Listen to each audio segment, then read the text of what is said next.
Good morning. Hope everyone had a lovely weekend. Do you ever feel perhaps that you're mad, that you had a dream and you thought you were doing something that made sense, you wanted to make a difference, but then something happens and you start rethinking, you start to feel maybe I wasn't right, maybe I missed the point, maybe I was wrong, and there's voices who told me that I was foolish and a dreamer.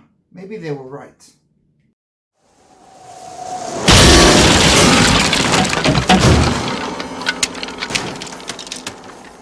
But everything you'd worked for is coming crashing down around you in utter chaos and disaster.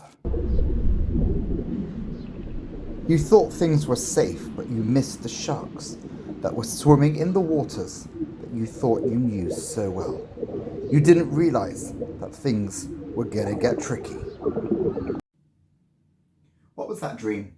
Well, February 2013, an event that had never taken place before in the history of our school happened. What, you might ask? Well, we were learning about prejudice and discrimination with our Year 10 GCSE class, and rather than rehashing the Jewish story that we all know so well, I decided to invite in another group of students who, through wearing clothes that mark them as being different from the general population, also suffer prejudice and discrimination. Pairing up with an amazing visionary educator from a Muslim girls' school, 10 Muslim girls came to our school and told their story. To see young students listening to people of their age, but who looked different to the girls in our school, wearing headscarves, long skirts.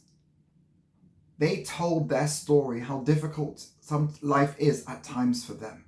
It was a moment. The BBC covered the story. It was covered on BBC Asian Network. Jewish media picked it up. I was featured on more Muslim websites than I could possibly imagine. The BBC cheekily used the phrase twinning,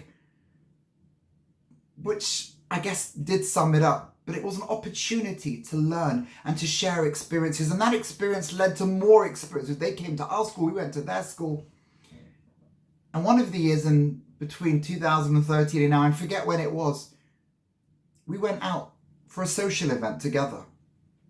We met up and we went bowling together. And what was magical about this event was that mums and dads came. So Jewish mums and dads sat and chatted with Muslim mums and dads while their daughters played and had fun bowling together. People looked at us and were like, am I seeing right? Does this make sense? And it didn't make sense for lots of people, but it did make sense because we wanted to make two groups in society come together and understand each other. That was my dream. That was back then. So what's changed? What changed was a very unfortunate event that happened 1 week ago. After evening prayers on the festival of Shavuot, as we were walking home from the synagogue, from shul, cars were driving through the Jewish neighborhood screaming the most disgusting things at Jews. Comments that were just are too disgusting to repeat, but were hurtful, were frightening.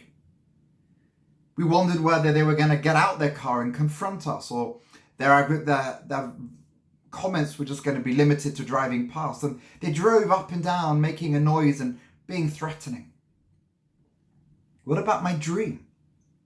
As I walked home, I asked myself, was I a fool? Maybe that one email that I got that condemned me back in 2013, you know, the beauty of emails that you can just delete it and it goes away, but it's always been in the back of my mind. That one parent that thought I was crazy, that condemned me. Maybe that parent was right.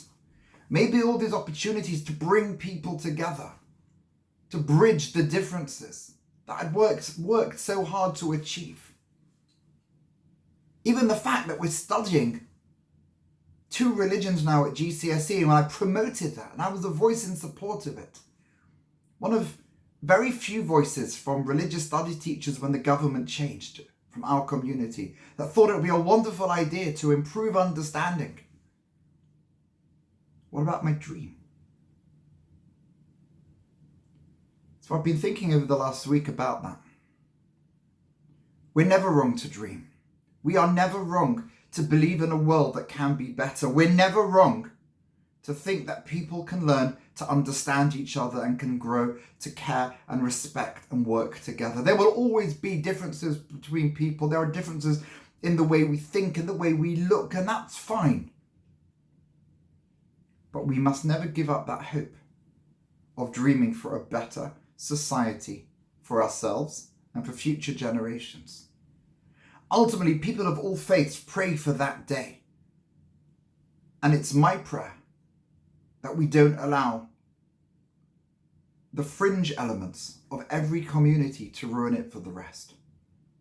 We must hold on to the belief that deep down, people want that better life. People want to see the image of God in each other and see the good in each other and how we can work to improve the lives of everyone living in our community and then branching out to communities all over the world. So whatever your dream is this morning, if sometimes your dream seems to be turning into a nightmare and seems to be going wrong, remember, better times can always happen. The unexpected can happen. Never stop dreaming. Never stop believing that wonderful things, crazy things, zany things, things that are unexpected could happen. Have a good day.